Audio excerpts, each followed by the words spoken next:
yes, it's a little difficult to fucking carry on your damn hip when you don't want to look like you're having a bazooka.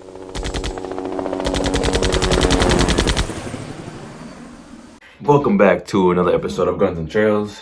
I'm Jimmy, and today I'm going to be talking about concealed carry versus unconcealed carry. What are the pros and cons of doing so?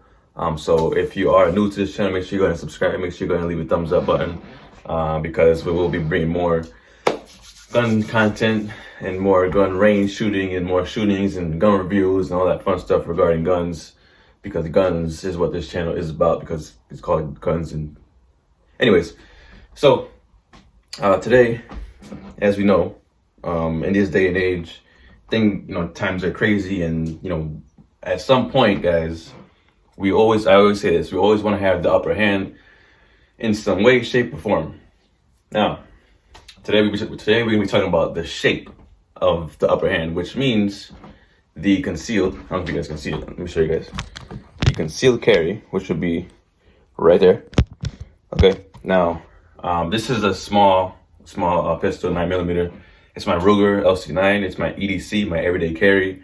So, first and foremost, I want to mention that carrying a firearm, okay, a pistol, something that's concealed, that holds you liable for those around you and the damage or whatever can happen, right? Because this piece of metal, believe it or not, could hold you accountable for, lawyer fees. It could hold you accountable for, years in prison. It could hold you accountable for, if worse comes to worse, self-defense, murder, anything, right? This right here, let me unload it. Nothing in there. All right, don't freak out. Don't freak out. There's nothing in there. This can hold you accountable for many things. And it's the pivotal point to what we know today as the Second Amendment, right? Now, I'm not going to break down the whole history of it, but, here I have a Kydex holster. Put that in there. Put it in my pocket, ready to go, right? It's concealed. It's a small firearm, okay? This is about like a 3-inch barrel, as you can tell. So it's not a huge firearm, but I like it because it does carry 9mm bullets, which is the basic, what's recommended, what's as far as a self-defense firearm. Now you can carry a 40 or 45, whatever you want to carry, ACP. That's for a whole nother video. But for me, I like to carry 9mm. The only thing with this is, and you guys have to understand this, okay? I'll leave this right here. The only thing with that is, if you don't know how to shoot with it, then you're gonna have a hard time doing so. Even today, I've had that gun for, I'd say almost a year, under a year, but there's still some things I have to tweak because of, the size of the gun. Now, obviously, the bigger gun you have, the more accurate you're gonna be. So, as we all know, and as everybody says, okay, and I thought this was a myth, the smaller the gun, the harder it is to aim and to shoot. Because of, accuracy and sights and the size of the hand and how you hold the gun and the recoil, all that stuff plays into part of how you use your firearm. Now, whether you use one round for a self-defense situation, or you use the whole magazine. In this case, it's a 7+1. So, again, so the smaller firearm you have, the more, I wouldn't say difficult, but the more challenging it is for you to learn how to use it. And I recommend every time you go to the range to use your EDC. That's what I always recommend. And of course, you have to clean it. I clean mine after about 1,000 to 2,000 rounds. So I'll go ahead and clean it. Strip it down, clean it. And you can look for cleaning tools. I'll leave a link down below to Amazon cleaning tool that I've used and that I use. I don't get paid for this, so this it's just a resource. Go ahead and it's in the link down below. One more thing I gotta say, as far as the concealment part, another thing too is you have to consider the size of the gun, of course, and also the holster, right? Here I have a kayak holster. I got it on eBay. It was like 22 bucks. But it's small, it's comfortable. It is a Kydex, so, you know, in the heat, it's not too comfortable, right? Because, you know, you sweat and all that shit gets in here and all that stuff. But, you know, also consider the size of your holster. So if you think, you know, I mean, you can have a gun that's, what? You know, bigger than this, but slimmer, which I don't even know if that's the thing with as slim as this gun is. You can have a bigger gun, but slimmer than that one. But, you know, the holster can still make it look a little bulky, right? So what you want to do is you want to look for a good holster. I'm not sure what kind of gun you guys have or what kind of gun you guys are looking for. If you know, if you don't have a gun already and you're in the process of getting your LTC, your license to carry, you know, get a comfortable holster. You might not know which one to get exactly. I still struggle which one I get, but I mean that so far that one's pretty good. Also, size of the magazine, right? This one, it holds 7 bullets. I have here and here the self-defense, the Hornady critical defense. As you can tell, I have difficulty having my whole hand wrapped around the, you know, an empty gun. So when I go ahead and put it in, you know, it fits just right. Now even that right there, it could still be a little hard to, you know, to aim, right? If I'm sitting there and I'm aiming, I'll go ahead and, you know, have some room here in the bottom, and that also plays a part in my accuracy. So when I go ahead and you know, holster, take it out the holster, point and shoot, right? You know, the recoil messes up my grip a little bit, so I have to, you know, re-grip it and continue doing that while being, you know, so-called in the fight. So that's, you know, that's something to consider. And not a lot of people will tell you that, right? So that's why you always have to practice with EDC. Now, if you're moving on to a bigger gun, I wish I do have bigger guns than that one. Yes, it's a little difficult to fucking carry on your damn hip when, you know, you don't want to look like you're having, you know, a bazooka on the side of your, it's noticeable, right? It's gonna be noticeable. I mean, that's the only point of having the bigger gun, because obviously the bigger gun, you want to get the slimmest holster, the most durable holster you can get for that big gun. You know, even an EDC like the Ruger LC9 I got there, you know, sometimes I'll wear, you know, a fitted shirt, and it's a light shirt, you know, like it's a white one, or it's a gray one, or it's you know, something a bright color. It will stick out a little bit, you know. So I got fidgetal, what do you call that word?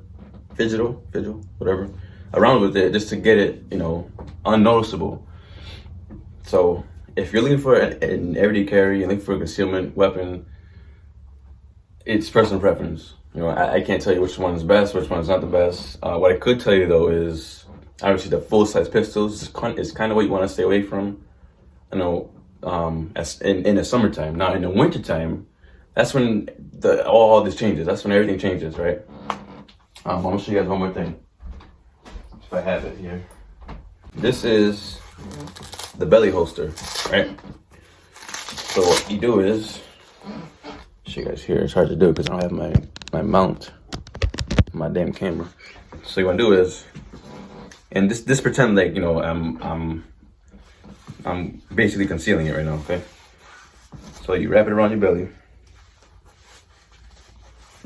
Okay, now pretend my shirt's over it. All right.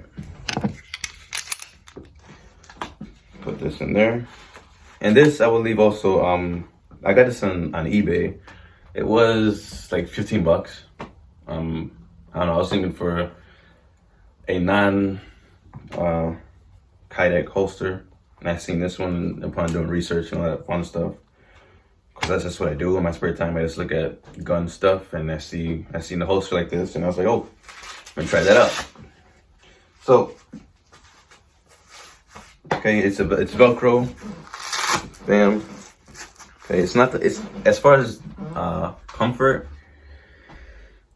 it's something you gotta get used to, because I've been, you know, holding that thing for almost a year, right? Wearing a Kydex holster for almost a year. So here I have, you know, an extra mag, okay?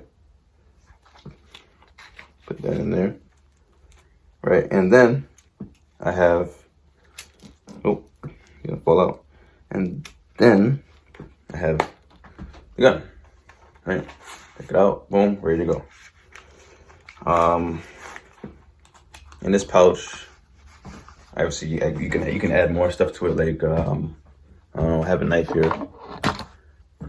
Right, put that in there. You're like an undercover detective, right? Put that under there.